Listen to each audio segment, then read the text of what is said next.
Hello students, मेरा नाम doctor Gajendra पुरोहित है। आरपीएससी सेकंड ग्रेड 2026 के जो टॉपिक्स हैं, खास करके real analysis and complex analysis जो कि कॉलेज लेवल के टॉपिक हैं, इनमें किन किन टॉपिक्स पे क्वेश्चंस बने थे और क्या क्वेश्चंस बने थे वो मैं आपको सॉल्व कराने वाला हूं। प्लस कौन सी ट्रिक्स को आप यहाँ पे यूज करके इन क्वेश्चन को सॉल्व कर सकते हैं ये बताने की कोशिश करूंगा। इससे पहले आपसे अनुरोध है कि आप चैनल सब्सक्राइब जरूर कर लीजिए एंड कमेंट जरूर करते रहिए। जो स्टूडेंट टीजीटी पीजीटी एग्जाम की तैयारी कर रहे हैं, खास करके यूपी से, या जो DSSB की तैयारी कर रहे हैं, बाकी जो भी अलग अलग स्टेट्स के टीजीटी पीजीटी हैं, उनको ये जरूर देखना चाहिए क्योंकि उनके भी री एनालिसिस और कॉम्प्लेक्स एनालिसिस जो है वो सिलेबस का पार्ट होता है।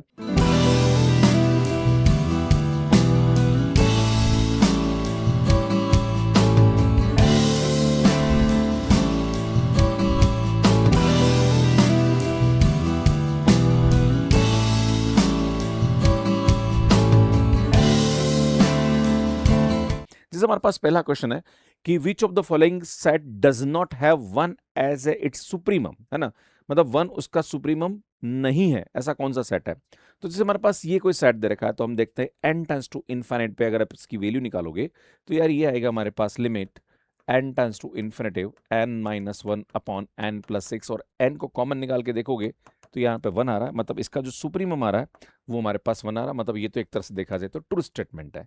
अगर मैं इसके बारे में बात करूं तो यार यहाँ पे इसका सुप्रीमम क्या होगा, तो देखो ऐसे केसेस में यहाँ पे n टेंस टू इन्फिनिट नहीं लगा सकते, ये तो आपको लिमिट पॉइंट दे देगा, है ना। पर सुप्रीमम जो होता है वो रेंज सेट, कोई भी हमारे पास सीक्वेंस दे रखी है उसका रेंज सेट का सबसे बड़ी वैल्यू को हम सुप्रीमम बोलते हैं और सबसे छोटी जो वैल्यू होती है वो इन्फिमम होता है, राइट। अगर मैं इसकी बात करूं यहाँ पे, आप बोलोगे सर आपने यहाँ पे क्यों नहीं रखा। अगर आप यहाँ पे n की वैल्यू 1 2 3 4 रखते जाओगे तो जैसे जैसे n बढ़ता जाएगा वैसे वैसे ये इंक्रीज करता जाएगा, और इंक्रीज करेगा तो इन्फाइनाइट पे इसका बड़ी वैल्यू मिलेगा, इसलिए मैंने n टेंस टू इन्फाइनाइट रखा। पर यहाँ पे आप n टेंस टू इन्फाइनाइट नहीं कर सकते क्योंकि एक तरह से देखा जाए तो यहाँ पे तो ये ऑसिलेट कर रहा है ना, और ऑसिलेट कर रहा है तो इसकी वैल्यू कम भी होगी ज्यादा भी होगी, तो इसकी जो सुप्रीमम है अगर हमें निकालना तो हमें मैन्युअली निकालना पड़ेगा। तो इसकी वैल्यू n की वैल्यू आप रख के देखोगे तो n की वैल्यू जब आप यहाँ पे 1 रखते हैं तो ये आएगा 1-1। जब आप n की वैल्यू 2 रखते हैं तो ये आएगा 1 + 1/2 आ जाएगा। फिर n की वैल्यू 3 रखते हैं तो ये आएगा 1-1/3। जब n की वैल्यू 4 रखते हैं तो 1 + 1/4, इस तरह से आता जाएगा, है ना।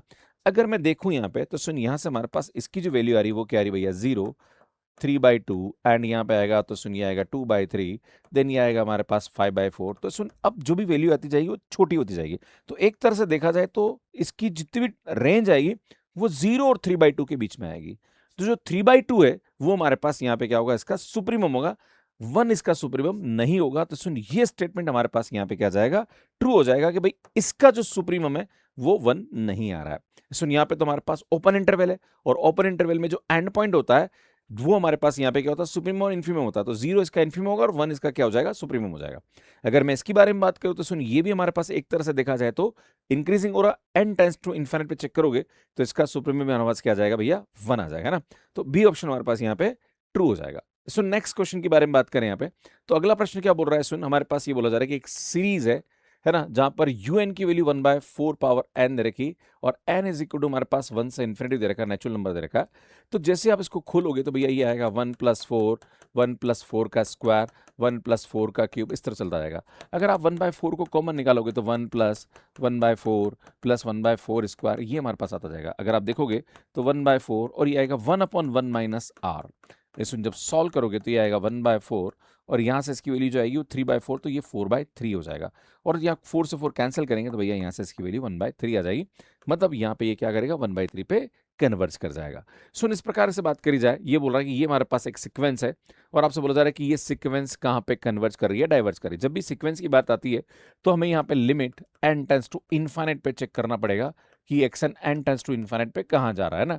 तो सुन limit n tends to infinity e की पावर -n, अगर आप देखोगे तो e की पावर -इन्फिनिटी और ये 0 जा रहा है, मतलब ये 0 की तरफ क्या करता है, कन्वर्ज करता है। सुन मैं आपको बता दूं कि हमारे यूट्यूब पे सीक्वेंस एंड सीरीज पे काफी अच्छा काम हमने कर रखा है, उसकी प्लेलिस्ट आपको यहाँ दिख जाएगी और आई पे भी आपको नजर आ जाएगी। सुन बात करते हैं next, which of the following statement is true. पहला स्टेटमेंट बोल रहा है कि unbounded sequence has no limit point. सुन कोई भी सीक्वेंस अगर अनबाउंडेड है तो उसका लिमिट पॉइंट हो सकता है। इसका एग्जांपल ये होता है कि अगर मैं यहाँ पे एक एग्जांपल लूं कि अगर यहाँ पे इसकी value 2 if n is prime, है ना, अगर हमारे पास यहाँ पे आएगा और n if n is not prime, है ना। तो सुन जब आप इसकी सीक्वेंस निकालोगे, ये हमारे पास ए एन है ना, तो बेटा यहाँ पे हम जानते हैं कि इसकी वैल्यू 1 2 3 4 ऐसे हम एन की वैल्यू रखते जाते हैं। तो ये बोल रहा है कि जहाँ पर भी प्राइम है वहाँ तो 2 आ जाएगा, है ना। तो यहाँ पे यहाँ पे यहाँ पे तो इस सीक्वेंस में 2 आएगा ना। तो ये 1 2 फिर 2 फिर 4, बाकी जो नहीं प्राइम है उसकी जगह तो वो को वैल्यू आ रही है ना। ये 2 आएगा, ये 6 आएगा, बेटा ये हमारे पास आएगा। तो अगर आप देखोगे तो ये एक प्रकार की अनबाउंडेड सीक्वेंस है। पर सुन यहाँ पे एक सब सीक्वेंस मिलेगी जिसका यहाँ पे वैसे सब सीक्वेंस की बात करी जाए, पर अल्टीमेटली हमारे पास यहाँ पे परिभाषा ये होती है लिमिट पॉइंट की कि कोई भी अगर हमारे पास सीक्वेंस दे रखी है उसमें कोई पर्टिकुलर टर्म अगर इनफाइनाइट बार रिपीट हो रही है तो वो उसका लिमिट पॉइंट हो जाता है। तो सुन यहाँ पे इसका लिमिट पॉइंट 2 आएगा। ये बोल रहा है कि लिमिट पॉइंट होता ही नहीं, भैया गलत बात है ना। ये यहाँ पे स्टेटमेंट क्या हो जाएगा भैया, रॉन्ग हो जाएगा। क्लियर। नेक्स्ट बोल रहा है कि the sequence this has unique limit point. सुन इस प्रकार की जो सीक्वेंस होती है इसके लिमिट पॉइंट 0 और 1 आएगा, है ना। क्योंकि जब आप n की वैल्यू रखते जाओगे तो n की वैल्यू यहाँ पे रखोगे तो एक बार 0 और एक बार 2 आएगा, माफी चाहूंगा 0 और 2 आएगा, राइट, है ना। क्योंकि 0 0 भी वैल्यू बहुत बार आएगी और 2 2 भी वैल्यू बहुत बार आएगी ना। तो दोनों दो लिमिट पॉइंट हो जाएंगे। तो ये बोल रहा है यूनिक है, भैया गलत बात है। सुन यहाँ पे अगर आप देखो कांस्टेंट सीक्वेंस, तो कांस्टेंट सीक्वेंस में 1 1 1 1 आता जा रहा है सब, है ना। तो 1 इसका लिमिट पॉइंट हो जाएगा। बोल रहा है कि नो लिमिट पॉइंट, भैया गलत बात है ना। सुन ये हमारे पास बोला जा रहा है कि 1/n अगर हमारे पास कोई सीक्वेंस दे रखी तो आप जानते हो ये सीक्वेंस हमारे पास इस प्रकार से है। तो ये बोल रहा है कि इसका जो रेंज सेट है अगर आप n टेंस टू क्योंकि डिक्रीजिंग है तो हम देखेंगे यहाँ पे कि n टेंस टू इनफाइनाइट पे कहाँ पे जा रहा है। तो n टेंस टू इनफाइनाइट पे 0 पे जा रहा है और देखो ये भी 0 पे जा रहा है। इसका मतलब यहाँ पे इसका जो लिमिट पॉइंट होगा वो सीक्वेंस का और रेंज सेट का लिमिट पॉइंट एक्चुअली इस सीक्वेंस से ही इसका रेंज बन रहा है ना। दोनों सेम ही है तो दोनों का लिमिट पॉइंट भी यहाँ पे क्या होगा भैया, सेम हो जाएगा। नेक्स्ट बात करते हैं। सुन ये कॉम्प्लेक्स एनालिसिस पे बेस्ट क्वेश्चन है। आपसे बोला जा रहा है कि एफ जेड हमारे पास यहाँ दे रखा है, that is z is equal to u plus iota v, जहां पर यू की वैल्यू जो है वो हमारे पास दे रखी है ई की power x cos y plus हमारे पास आयोटा वी। बेटा हमें वी निकालना है तो हमारे पास यहाँ पे एक रिजल्ट होता है और वो ये होता है कि भैया del u by del x जो है वो हमारे पास del v by del y के बराबर होना चाहिए और del u by del y is equal to del v by del x minus का होना चाहिए। पर मैं आपके सामने एक शॉर्ट ट्रिक बता रहा हूँ। जब भी हम कोई भी इसका देखो एक कॉस है तो इसका डेरिवेटिव करेंगे तो साइन आएगा, है ना। साइन आएगा मतलब हमारे पास साइन में आंसर आना चाहिए, मतलब इन दोनों में से एक आंसर आना चाहिए। ये तो गलत है। अब ध्यान दीजिएगा कि यहाँ पे एंगल जो है cos y का जो डेरिवेटिव होता है वो sin y होता है, भाई sin x नहीं होता है, इसलिए सीधा डी ऑप्शन करेक्ट हो जाएगा। इस क्वेश्चन को करने की भी जरूरत नहीं है। सुन नेक्स्ट क्वेश्चन देखिए, आपसे बोला जा रहा है कि कौन सा कॉन्फॉर्मल नहीं है। तो सुन यहाँ पे अगर हमारे पास कोई भी फंक्शन दे रखा है तो उसका डेरिवेटिव अगर नॉट इक्वल टू 0 है तो वो कॉन्फॉर्मल होता है, पर अगर किसी पर्टिकुलर पॉइंट पे 0 हो जाता है तो उन पर्टिकुलर पॉइंट पे वो कॉन्फॉर्मल नहीं होता है। तो अगर मैं यहाँ पे एफ दे रहा हूं तो इसका डेरिवेटिव करूंगा तो भैया ये आएगा 2z plus a is equal to 0। तो z की वैल्यू यहाँ पे क्या आएगी, माइनस का a/2। तो भैया इस पॉइंट पर ये क्या होगा, कॉन्फॉर्मल नहीं होगा।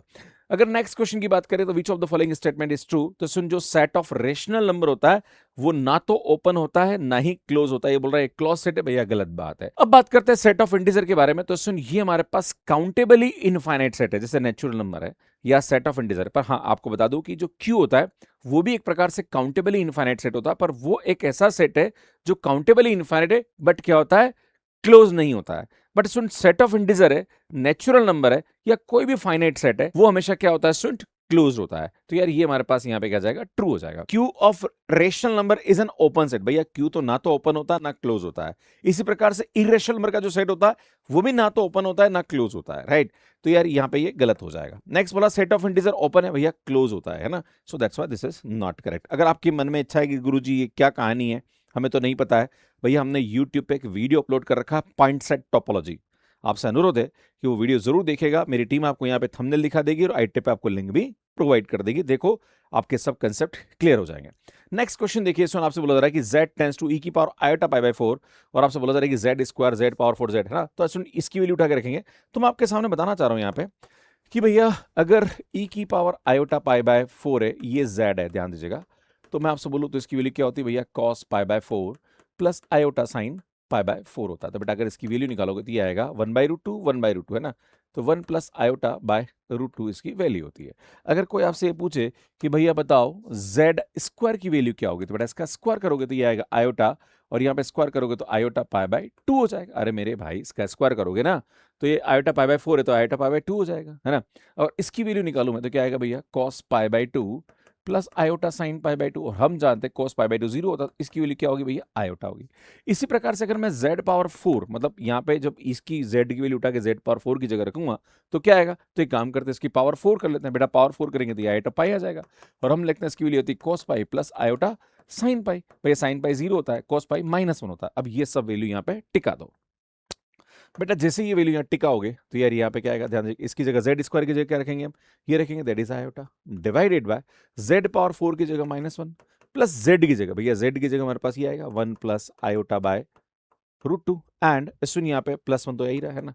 भैया मेरी बात सुनो, z स्क्वायर की जगह ये वैल्यू रखनी है, z की जगह ये रखनी है, z पावर 4 की जगह ये वैल्यू रखनी है ना। सुन -1 से 1 कैंसिल, ये √2 ऊपर चला गया तो ये आएगा √2 आयोटा 1 प्लस आयोटा। बेटा एक काम करते हैं, इसको रेशनलाइज कर लेते हैं ना। रेशनलाइज करेंगे तो 1 माइनस आयोटा से ऊपर नीचे मल्टीप्लाई डिवाइड कर लेंगे ना। बेटा नीचे होगा a plus b into a minus b, that is a square minus b square, है ना। और ऊपर हो जाएगा, सुनिए आयोटा को मल्टीप्लाई कर दो, है ना। आयोटा को मल्टीप्लाई करोगे तो ये आयोटा आएगा, और आयोटा स्क्वायर की वैल्यू क्या होती है, -1। बेटा यहाँ सब देखोगे तो आयोटा स्क्वायर की वैल्यू जो होती है वो 1 होती है माइनस का, तो ये 1 और 1 क्या हो जाएगा 2, और 2 को इसको कैंसिल करेंगे तो सुनिए आएगा आयोटा प्लस 1 बाय √2, मतलब हमारे पास सी ऑप्शन करेक्ट हो जाएगा। वेरी लड्डू क्वेश्चन। सो नेक्स्ट क्वेश्चन देखिए यहाँ पे क्या होगा, ध्यान दीजिएगा। हमारे पास fz is equal to e की पावर -2z दे रखा था, आपसे बोल रहा है कि इसका इमेजनरी पार्ट क्या होगा, तो सुन हम जानते हैं ये आएगा e की पावर -2z दे रखा, तो इसको लिखते हैं हम लोग यहाँ पे, क्या लिखेंगे भैया, e की power -2x plus iota y हो जाएगा ना। बेटा इसको लिखूंगा e की पावर -2x एंड e की पावर यहाँ पे क्या है -2 आयोटा y, है ना। तो बेटा ये e की पावर -2x आ जाएगा, और इसको लिखेंगे cos 2y minus iota sine 2y। बेटा इसकी वैल्यू होती है ना e की पावर माइनस आयोटा x की। अब जब इसको अंदर मल्टीप्लाई करोगे तो यार ये क्या आएगा, e की power -2x cos 2y minus iota e की पावर -2x, है ना, साइन 2y। और ये हमारे पास यहाँ पे इसका इमेजिनरी पार्ट होगा तो नेगेटिव आएगा, और e की पावर -2x साइन 2y आएगा, तो e की power -2x sine 2y, I think ये ऑप्शन हमारे पास यहाँ पे करेक्ट हो जाएगा। क्लियर है। तो इस प्रकार से इसको हम कर सकते हैं, और माइनस का आएगा तो इसलिए ये प्लस वाला नहीं आएगा, बाकी सब ऑप्शन हमारे पास इनकरेक्ट हो जाएंगे। क्लियर। आगे बढ़ते हैं। इस सुन ये आपसे बोला जा रहा है कि यहाँ पे हमारे पास क्या दे रखा है, बाइलिनियर ट्रांसफॉर्मेशन दे रखा है। सुन इस पर मैंने काफी अच्छा यूट्यूब वीडियो अपलोड कर रखा है, आप देख सकते हैं कॉन्फॉर्मल मैपिंग और बाइलिनियर ट्रांसफॉर्मेशन पे। सुन कुछ नहीं करना, इजी क्वेश्चन है। आपको यहाँ पे z की वैल्यू दे रखी है और w की वैल्यू दे रखी है ना। बेटा ये z की वैल्यू है और ये w की वैल्यू, तो अगर मैं z की वैल्यू 0 रखूँ तो w क्या आना चाहिए भैया, 1 आना चाहिए। बेटा z की जगह 0 रखो, जैसे 0 रखोगे 1 आ रहा, मतलब ये करेक्ट हो सकता है। बेटा 0 रखोगे 1 आना चाहिए, करेक्ट हो सकता है। बेटा 0 रखोगे 1 आना चाहिए, भैया गलत बात है, माइनस में दे रहा है। 0 रखने पर 1 आना चाहिए, भैया आ रहा है ना। यार ये तीनों करेक्ट है ना। चलो जी कोई दिक्कत नहीं है ना। अब एक काम करते हैं हम लोग, ये तो इनकरेक्ट हो गया ना। अब बात करते हैं, सुन यहाँ पे आयोटा रख के देखते हैं ना। बेटा जब यहाँ पे आयोटा रखेंगे, है ना, ध्यान दीजिएगा, तो यहाँ पे क्या आना चाहिए, -1 आना चाहिए। आयोटा रखो, देखो तो ये आएगा 2 आयोटा, है ना, आयोटा रखेंगे, और यहाँ पे रखेंगे तो सुनिए आएगा हमारे पास 4 आयोटा। बेटा कैंसिल करेंगे, आयोटा सर कैंसिल, भैया 1/2 आ रहा, जबकि आना क्या चाहिए, -1, गलत बात है ना। सुन यहाँ रखोगे तो यार ये आएगा 2 आयोटा, और यहाँ पे आयोटा रखोगे तो भैया -2 आयोटा, आयोटा साइड कैंसिल, बेटा -1 आ रहा, भैया करेक्ट है ना। इसको देखते हैं भैया, यहाँ रखोगे तो ये आएगा -3 iota plus iota and divided by नीचे क्या आएगा 2 आयोटा। बेटा कैंसिल कर रहे हो तो यार ये भी -1 दे रहा, ओ भाई साहब ये भी करेक्ट है। क्लियर है। अब बात करते हैं, सुन नेक्स्ट क्या रखेंगे, माइनस का आयोटा। सुन जैसे माइनस का आयोटा रखोगे तो यार ये 0 कर देगा, है ना, और यहाँ 0 आ रहा है, मतलब ये हमारे पास परफेक्ट सही हो जाएगा, ये हमारे पास यहाँ पे गलत हो जाएगा। तो वैल्यू पुट करके इजीली किया जा सकता है। मुझे लगता है कि चीज़ें समझ में आई होगी, और पढ़ाने का तरीका आएगा आपको समझ में आया होगा। बाकी अगर आप हमसे अच्छे से पढ़ना चाहते हैं तो मैथ्स कैरियर पे हमारा TGT का कोर्स भी है। Student RPSC first grade second grade भी हमने काफ़ी अच्छा पढ़ा रखा है। बाकी आप लोग हमारे और भी TGT के कोर्सेज देख सकते हैं, चैनल सब्सक्राइब कर लीजिए। स्टूडेंट ये हमारा RPSC फर्स्ट ग्रेड और सेकंड ग्रेड का कोर्स है, और ये हमारे TGT कोर्सेज के चार्जेस हैं। बाकी स्टूडेंट हमारा AI मास्टरी कोर्स है, अगर आप किसी भी स्कूल में पढ़ा रहे हैं या कॉलेज में पढ़ा रहे हैं तो भैया आपको AI आना चाहिए। AI का मतलब सिर्फ ChatGPT नहीं होता है, बहुत सारे ऐसे टूल्स होते हैं जो कि आपको आने चाहिए। तो सुन आप हमारा कोर्स ज्वाइन कर सकते हैं। बाकी हमारे CSNET और IDGM के कोर्सेज भी आप देख सकते हैं, हमारी बुक्स है। एंड सुन ये हमारा मैथ्स कैर डिजिटल है एप्लीकेशन, जहाँ पर आपको AI मास्टरी कोर्स दिख जाएगा। सुन ये हमारा यहाँ पे मैथ्स कैर एप्लीकेशन, जिसमें आप हमारे RPSC first grade second grade UP PGT TGT के कोर्सेज देख सकते हैं। बाकी सुन कैसे आप कोर्स ले सकते हैं, इसका वीडियो यहाँ जाके आप देख सकते हैं। बाकी स्टूडेंट मैंने RPSC के और भी यहाँ पे पेपर सॉल्यूशंस डाल रखे हैं, जो भी रिसेंट एग्जाम हुआ सेकंड ग्रेड का, उसका वीडियो यहाँ जाके देख सकते हैं, यहाँ जाके चैनल को सब्सक्राइब कर सकते हैं। धन्यवाद।